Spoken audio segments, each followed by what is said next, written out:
Hello and welcome to That's Just Wild with me, Steve Backshall. Me, Lizzie Daly. And me, Sarah Roberts. The podcast all about nature, wildlife and how I once crashed my bike while cycling around Scotland because of a stoat. You swerved or? Well, it ran out the road in front of me, went in between my wheels. Oh, wow. I slammed on my brakes, went flying over the handlebars, snapped two of my spokes in my front wheel, and the stoat somehow went through my wheels and into the hedge on the other side. Yeah. See ya. There's me thinking you aggressively stopped to go and see if you could go and see it and have your wildlife side. No, it tried to take me out. The stoats of Scotland. Yeah. This episode is sponsored by Visit Scotland and TripAdvisor. So today we are going to be talking about the wonderful wildlife in Scotland and its isles. I love Scotland. I think because I have Celtic roots, as you guys know, as I bang on about every single episode. But Scotland is epic for many different reasons. I want to start with perhaps the slightly more fluffy stuff, because does Scotland bring up an emotion in you? I know what it brings up in me, but Sarah? I guess I'm a lot closer to Scotland than you guys. It's the only thing you got going for you. Oh, wow. Yeah, for me, it's kind of a place to go for adventure. It's the wildest part of our country in terms of size, openness, ruggedness. I'm really interested as to why you've answered this question, because my visceral response to it was the same as the one that I had the first time I went to Scotland, which was that it was more than landscapes and more than mountains and wildlife and drama, and that there was something about it, a whimsy, a deep sense of nostalgia, a mysticism that was greater than the sum of its parts. And I actually feel really moved every time I go back to particular parts of Scotland. And if I was the chanty, spiritual, kind of pantheistic kind of person, I would say that there is almost a spirit to the landscape in Scotland that I don't find almost anywhere else in the world. Totally. Is that what you were getting at? Yes, I think you both nailed it. It does have this character and this charm that's hard to describe. I think I've actually had in terms of UK encounters and experiences in the wild, we try not to anthropomorphise or be too emotional about these things, but actually my biggest highs and biggest lows have been in Scotland.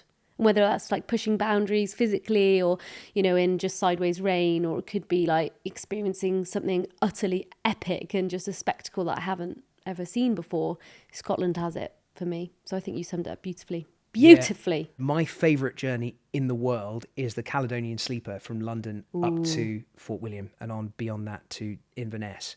The romance of boarding a train in London in the middle of the evening, surrounded by all of, the kind of menagerie of London life, getting on the train, falling asleep and waking up with snow-covered Monroes going past the window is the most joyous thing in the... I love that journey more than any other one I can think of around the world.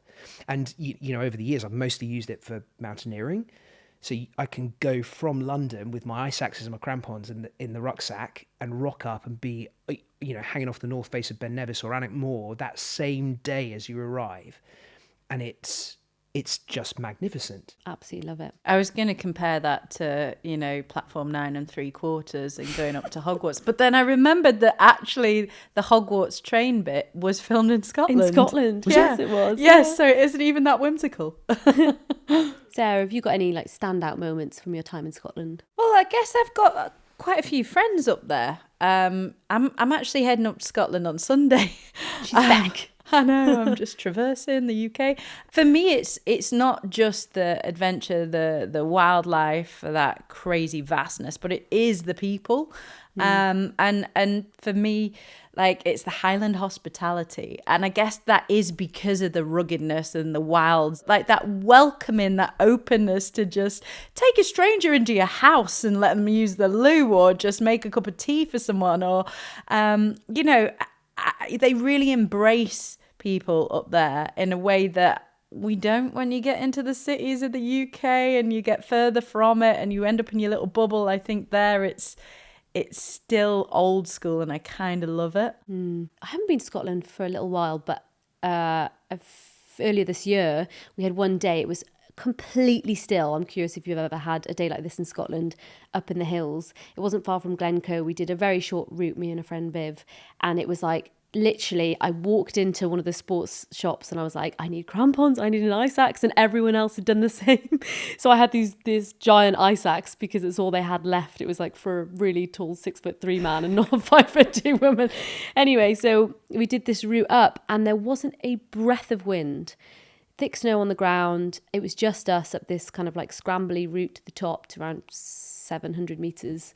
And we just stood there overlooking just this incredible scenery, and it felt like I wasn't in Scotland. But then you realise, no, this is what it is like. And when you get days like that, it's just the best, isn't it? Yeah, I had a day like that on Anahigach, which is one of the classic kind of circuitous ridge scrambles in the same area you're talking about. And we all set off before first light in the morning, and it was absolutely still, and the sunrise was just absolutely this tissue of different colours through all of the mists. We had a cloud inversion to start off with, so it was all clouds below and just the peaks of the mountains sticking up above it. And I went with a bunch of friends and we just yomped around this beautiful scramble / mountaineering route. Golden eagles circling over our heads, ravens cronking alongside us, and it was magnificent. And then you come back at the end and there's a pub with just the best chips you've ever had that's right at the end, just as you're knackered and cold and looking forward to it. Yeah, that was properly spectacular. Mega. Should we talk about some of the epic encounters? Because I think we've all spent quite a lot of time in Scotland. I mean, we could speak about it for days, but do you have any like standout locations and species that you filmed with? Yeah, I would say my favourite places is kind of the Western Isles, the Small Isles, the Inner Hebrides, the Outer Hebrides, all of those islands off the west coast of Scotland. And having spent a lot of time out there in the seas, you can see pretty much everything or anything. You can have a fin whale pop up alongside your boat. You can have a minke whale pop up, right there. I spent quite a lot of time with the Hebridean Whale and Dolphin Trust, and going out on some of their boats with their incredible acoustic arrays that they drag behind the boat, so you can listen to the sounds of the common dolphins and of the porpoise even, which is just the greatest. It's so incredibly cool. But I would say that one of my very favourites were to the Inner Hebrides, Colin Tyree with Basking Shark Scotland. So we went up there for about 10 days and we had the most absurd period of weather I've ever had in this country. It was blue skies, sunshine, and flat calm, like velvet calm seas for the entire time we were there. Wow. And the amount of wildlife was insane. You could see minke whales all the way out of the horizon. We saw humpback whales. We had just about everything except basking sharks. Oh, which is, come on. I was there for I think about 10 days, didn't see a single basking shark. So basking shark is the second largest fish in the world. They can be 8 meters plus, so they can be, a lot of the time bigger than your boat. They are harmless filter feeders, and underwater they have this incredibly imposing appearance because they gulp their mouths really wide open. So you see this white cavernous interior to their mouth, which really contrasts with the very dark black mottled colour of the rest of the body. One of the coolest thing was, though, that we were seeing these carved V's at the surface of the water from a dorsal fin that was very slightly submerged below the surface. And we thought, well, those are probably basking sharks, but we're just not getting anywhere near them. So we started putting the drone up and looking down onto these V shapes in the glorious velvet calm water. And they were tuna. And they were the biggest tuna you have ever seen, like 3.5 meters long. Just completely blew our heads. And this was before we started getting the massive aggregations of tuna that we're now seeing off our west coast and southern coast. So this was kind of like the first time I was aware of it, is when all of a sudden you've got these massive boat-sized tuna just swimming around, and so big that they're making a wake at the surface as they swim.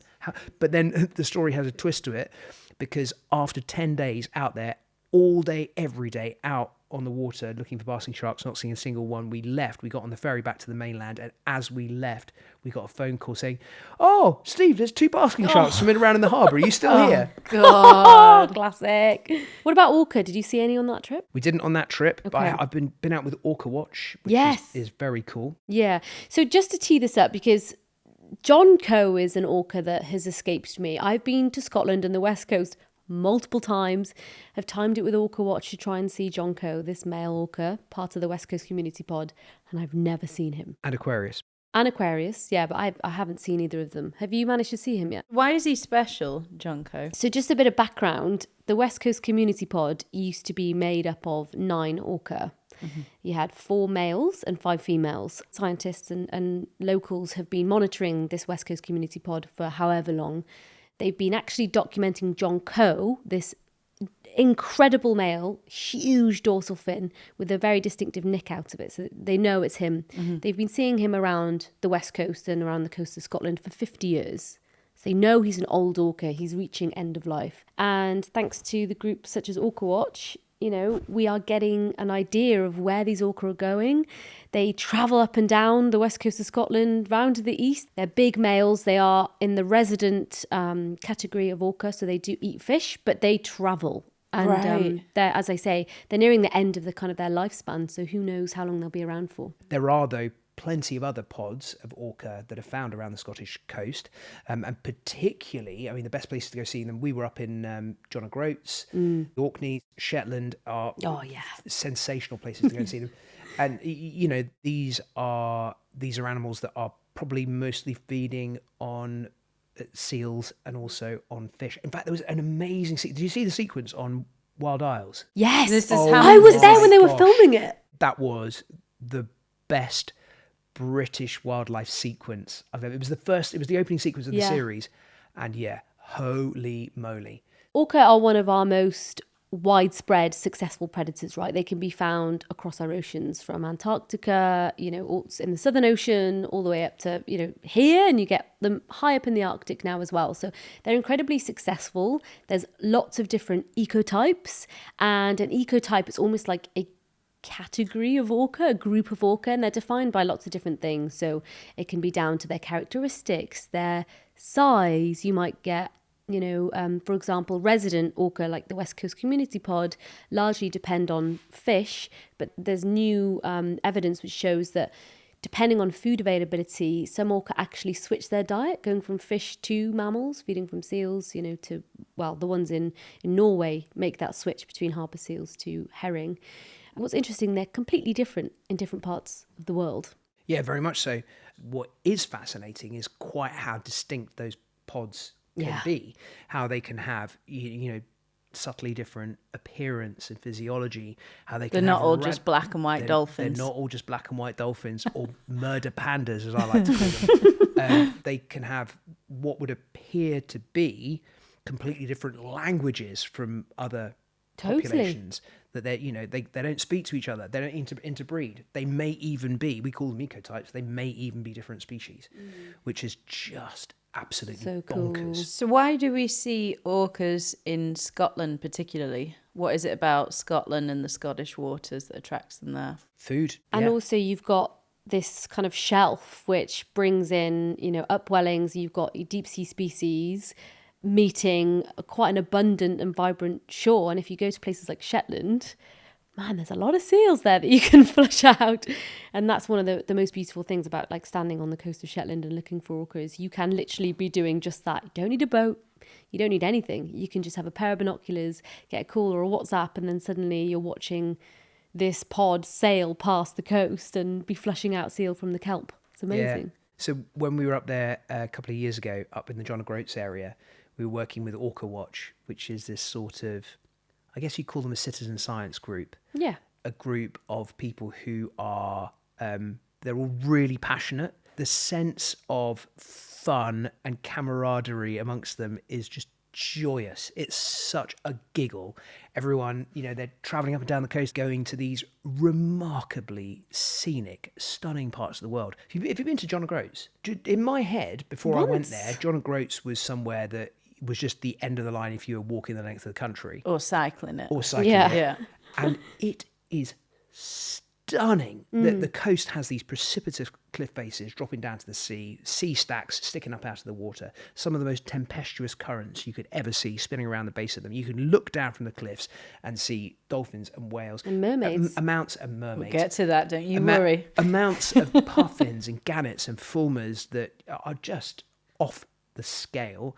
And there's nobody there. It's absolutely unreal. Just prior to us being there, they'd had an event where the orca had come up the coastline, going through, just like they did on Wild Isles, going into every single cove, every single bay and every single harbour, chasing the seals, carrying on to the next one, carrying on to the next one, travelling in the same direction all the time. Yeah. And so they were passing on the message, and people further up the coast are like, we got them now, we got them, they're coming in here, they're hunting right in front of us, they're just 20 metres off the shore hunting a harbour seal. I mean, epic. I was going to say the excitement of the people versus the pure terror of the seals are like, oh my God, they're coming, they're coming. It was like, they're here. It's like such a contrast. Yeah. That's how we saw them in Shetland, actually, is that we spent about 6-7 hours following the same pod doing that, just going up the east. And they're like, they're going northeast, go. And you've got like a day of like trying to hop in and like run on the headlands. You'd see like little groups of people running out to try and catch them before they pass. It's just epic. So we spent whatever it was, I don't know, a week or 10 days or whatever, following with Orca Watch. Didn't manage to get them. Got some awesome stuff of other wildlife, research dolphins and things like that. Oh, nice. And then Louis Lebrom, our astounding cameraman, got one on the ferry over to Orkney. Amazing. with the camera set up and everything. Camera usable set footage. up, long lens. Yes. Got some cracking shots. Amazing. Amazing. A tiny little calf as well, if I remember rightly, and about 4 or 5 orca. All of them came like within spitting distance of the ferry, and he shot the whole thing off that. Amazing. Just perfect. There is lots of interesting conservation work that happens in Scotland particularly, and I want to bring it back down to the community element of it, because you mentioned about how with Orca Watch and also the residents of various harbour towns, how they're all getting excited and talking between each other. There's a real love and appreciation of the orcas and the marine life there. Well, I think one place we have to give a nod to is Arran. So the community of Arran Seabed Trust, otherwise known as Coast, it was first created by 2 divers. So we've got Howard Wood and Don McLeish, and they were really concerned about how they'd seen changes on their seafloor when they were diving in their local area and their local sites, which a lot of people, maybe they don't think of Scotland specifically for scuba diving, but it has some amazing places. But essentially, these divers worked super, super hard to create a no-take zone, and a no-take zone that protected their dive site. And that's so cool. Yeah. And it wasn't an easy process either. They actually had to get the whole community involved, including the fishermen, to get everyone on board to really see the importance of this area. It took solid 13 years of campaigning. And what, they'd go out and film it, or like how did they do that? A lot of having to do all the paperwork, the legwork, get everyone on board with the fishermen changing their practices to stop dredging in that area, to stop they basically saw this as a beautiful garden under the water on their back doorstep, and they really had to get people on board to appreciate things like seagrass and That's awesome. The oyster beds and things like that. So it's actually grown, and now South Arran MPA is 280 kilometres squared, and recent studies have shown that marine life in that area has recovered up to 400%. Wow. So it's those environmentalists, they're like award-winning environmentalists, and that particular work on Arran has won a number of environmental awards, but there's people all around the world that are looking at that little island and those 2 divers and what they've done there and how they've worked with the communities and how they've expanded to see, could we replicate this in other areas? Oh, so, I love that. Yeah. Goes to show what you can do, even if you're just a passionate individual or a group of individuals. I absolutely love that. Yeah, I want to connect to that actually, because I had a sensational diving experience off Oban with some amazing shark and skate citizen science folk who took us looking for flapper skate mermaids' egg purses. Oh, cool. Mermaids' purses, so egg cases. The ones that you normally find as you wander up and down the beach are you could fit them in the palm of your hand. These were like handbags. Really? But they're Flipping huge, though, aren't enormous. They are like a Aldi shopping bag, like enormous, and they're just littered along the bottom in these sea lochs. Just to rewind for anyone that doesn't know, though, a flapper skate's absolutely huge, right? Isn't it Yes. one of our largest species? And most endangered, like Yes. critically endangered. Let me set the scene, first of all. Yeah. So you go through a sea loch we went with someone called Sea Life Adventures, which just... David Ainsley. Yes. Yes. Yeah, so Legend. there you go. So yeah, we take the boat out into the loch. The water is like crushed velvet. You cruise past seagull nests with the bird come just on. standing there on the edge of the loch, and they'll swoop down and snatch a fish from in front of you. Awesome. Cool. And then you get your dive gear on, drop below the surface, and it's like going into a world created by Dr. Zeus. It's so bizarre. All of these strange encrusting sponges and plumose anemones and things. It's very, very sort of brightly coloured, but in a very dim kind of murky world. And then as you pick your way along the bottom, you find these giant flapper skate purses. So cool. And if you get it right, and you get one that hasn't yet hatched out, then you can shine your torch through it and you can see the animal. Just swimming Come around with on. the little egg. And Yeah. I bet you it's quite significant. Oh yeah, considering, yeah. It's amazing. So I want to give a massive shout out to Lauren and Chris Rickard, who were the two guys that took me there. We had such a laugh. They were so funny, and you've got to be pretty out there to do that. Both for fun and for your science as well. And they were just an absolute joy to be with. We had so much fun, and it's just a really unusual, unexpected, supersized, awesome wildlife encounter in Scotland. Love it. Before we leave our seas, can I talk about one of my favourite dives in Scotland? Please do. It was actually in also a loch called Loch Long. Guess why it's called Loch Long? Is it long? It is very long. It's like 20 miles long. It's a sea loch extending from the Firth of Clyde. We did 3 dives, and the plan was to try and film conger eels. And I know you filmed this, Steve, because we watched one of your Deadly 60 videos to be like, how did Steve do it? You thief! Blasphemy! And then, so we had 3 dives, and the plan was to do it until nighttime, because that's when you're most likely to get more activity from the congers. I've never seen conger eels before this dive, so I was pretty excited. But as you descend, there's like dead man fingers, and you've got edible crabs, and all these colours come out of the murk, exactly as you were saying. It's like a really vibrant cold water experience is the only way I can describe it. We didn't see any congers for quite some time, until there was this big boulder, and right tucked underneath, that's where we saw this juvenile tucked under, and we thought, how on earth are we going to try and get a 2-shot with this conger eel? And the only trick that we had, and it wasn't even a purposeful trick, because it was just simply because I was talking at the conger eel, my bubbles were flying out. So all of a sudden, this conger eel just like locked in on my bubbles. On and your face. On my face. So For anyone that doesn't know what a conger eel looks like as well, though, they're pretty intimidating They creatures. can be, full length. They can be 3 meters long. Obviously, this was a juvenile, but it was Big still teeth about a as well. metre. Thick around as your thigh. Great big Really teeth. Very big teeth, very big Yeah. eyes, but they're kind of slightly roomy eyes as well in the really Yeah. big ones as well, which gives them a sort of quite monstrous They look. do have a monstrous fart, and I think the way they pulse out of like their little chamber almost underneath this rock, as they kind of curiously come to see who you are and what you are, you start to get a sense of their size. So as this conger eel had locked in onto my bubbles, I thought, this is fine now. I'm going to slowly start to back away, and the full length of this conger eel became clear, and suddenly I had these beautiful 2 shots where I had this conger eel here on my mask because I was turning to camera, which is absolutely perfect because that never happens. And all as you know. stolen from me and Deadly 60. Just like to pass that on. Hey, we've got to do what we've got to do. Filling big shoes. What about you, Steve? What would you say your favourite filming experience has been in Scotland? I mean, I do love filming eagles.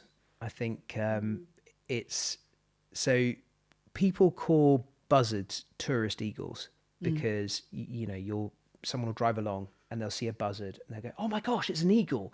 And a buzzard is a big bird of prey, and it's a big, impressive bird of prey.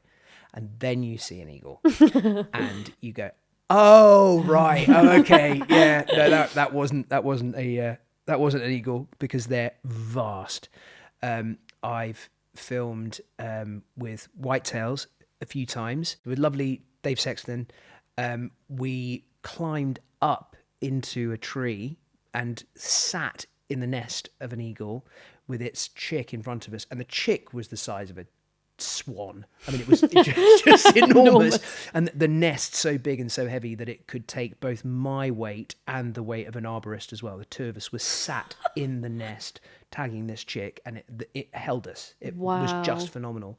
But then also filming them hunting, filming them swooping down to the loch and snatching with their talons of fish and then just flying away with it in front of us. Just absolutely hypnotic, and you can almost not believe that it's possible or that it's real. Am I right in thinking that the eagles, they return to the same nest every year and they build it a bit bigger and a bit bigger and a bit bigger? Yeah. Is it like until the tree collapses or the branch collapses? Do they have to find a new one? It could absolutely happen. I mean, I know that there have been bald eagle nests that have ended up weighing more than a ton.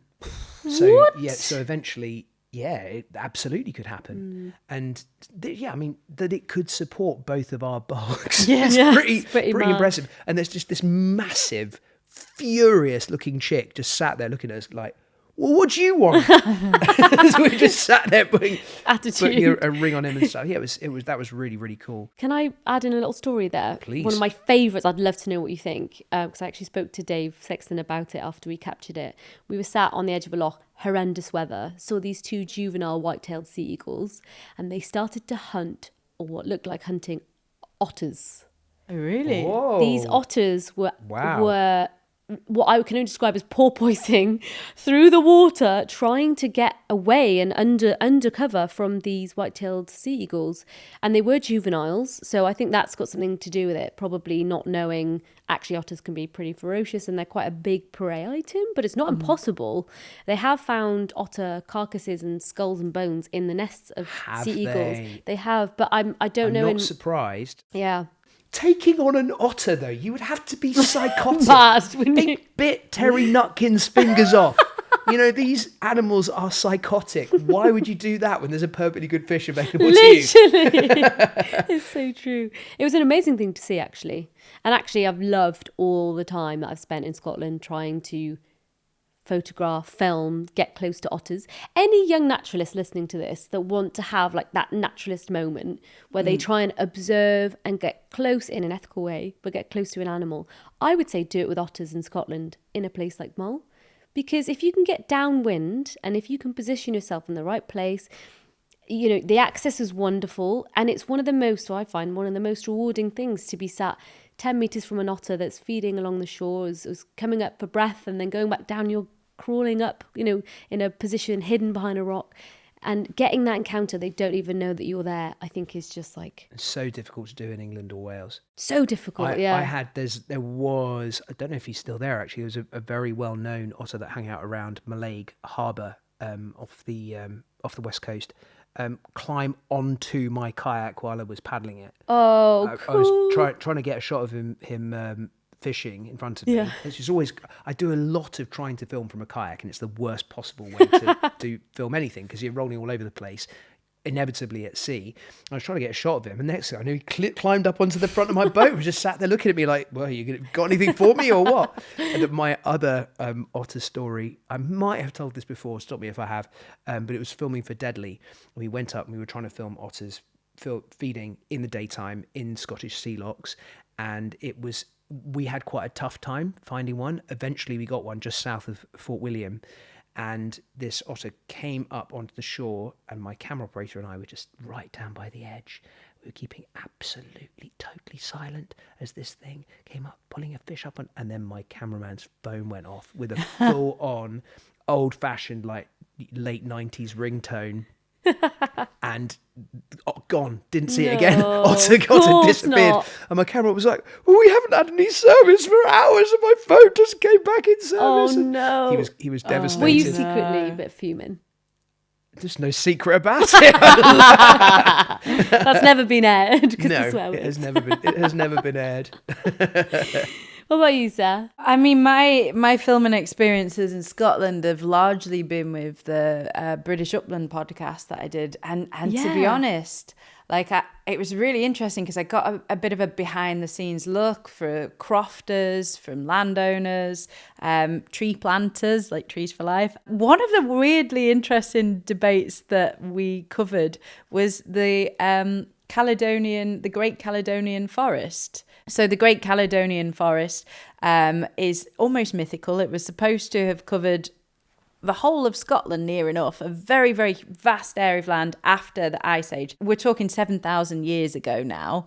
That's why I'm saying mythical, because it's so long ago that our history and our records are a little bit short round the edges.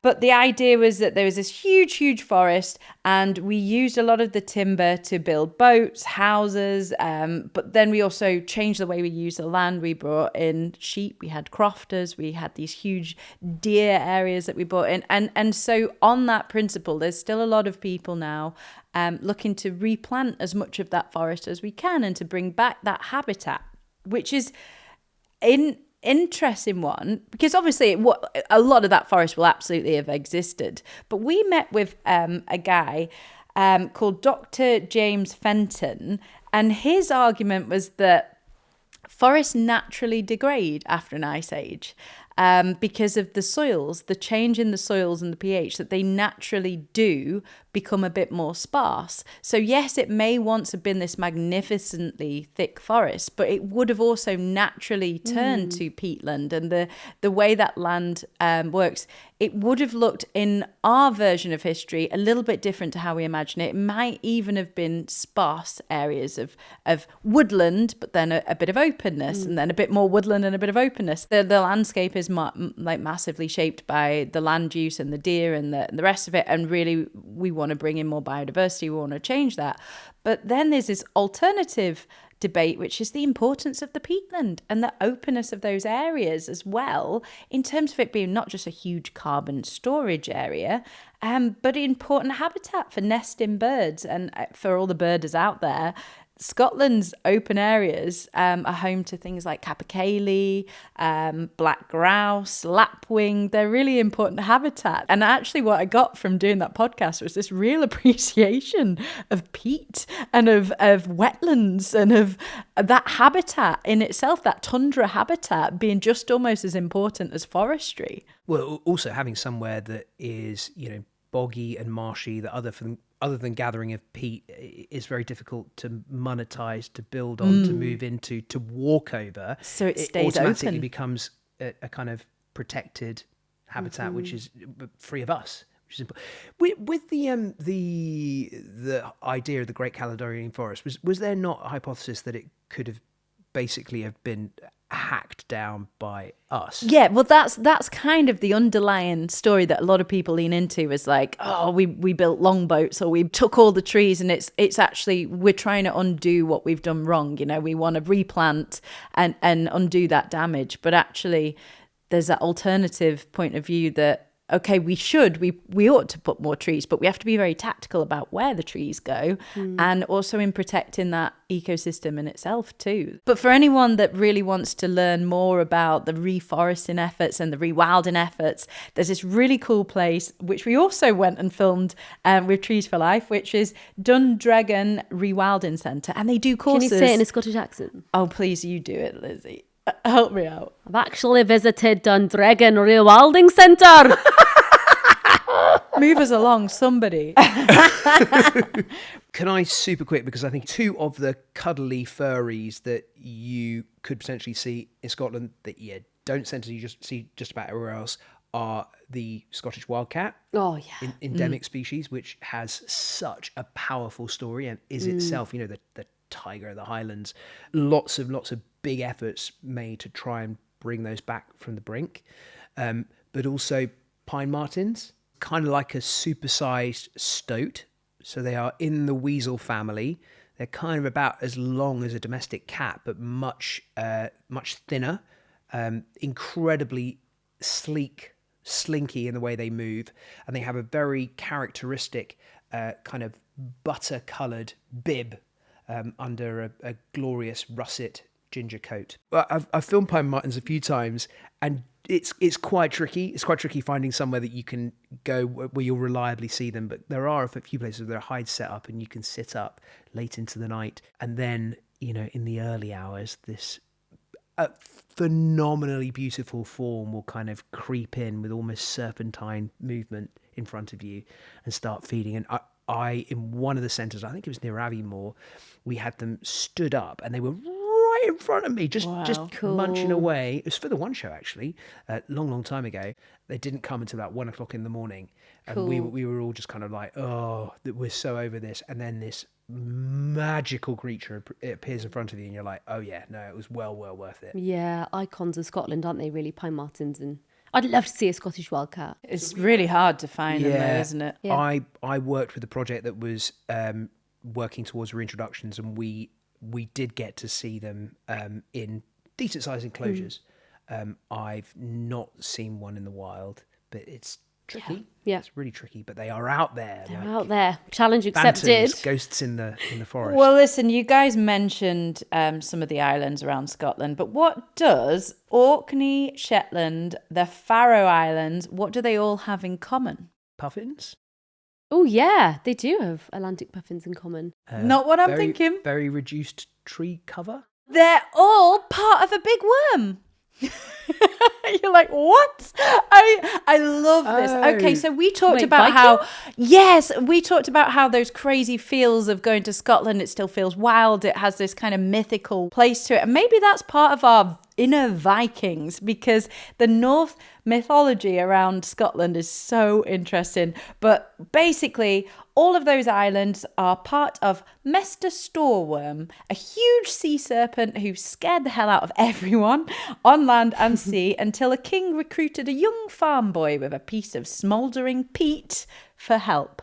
And he sailed inside of this great big stormworm, or, serpent, and set it on fire from the inside out. And as it screamed in agonizing pain, also lost its teeth. And its teeth became the islands of Orkney, Shetland, and the Faroe Islands. Yeah, and then its body turned into Iceland.